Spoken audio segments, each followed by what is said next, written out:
Strange Case of Dr. Jekyll and Mr. Hyde by Robert Louis Stevenson.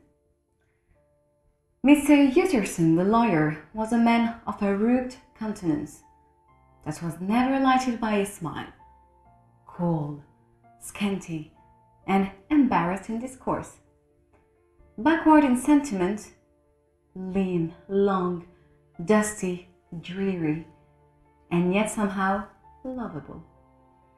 At friendly meetings, and when the wine was to his taste, something eminently human beckons from his eyes, something indeed which never found its way into his talk, but which spoke not only in these silent symbols of the after-dinner face, but more often and loudly in the acts of his life.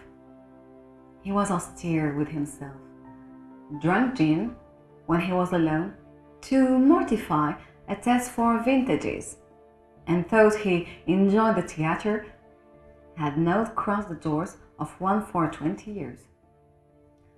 But he had an improved tolerance for others, sometimes wondering, almost with envy, at the high pressure of spirits involving their misdeeds, and in any extremity inclined to help rather than to reprove.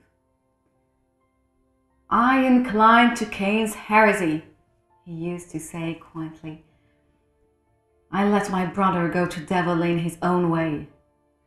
In this character, it was frequently his fortune to be the last reputable acquaintance and the last good influence in the lives of down-going men. And to such as these, so long as they came about his chambers, he never marked a shade of change in his demeanour. He never marked a shade of change in his demeanour.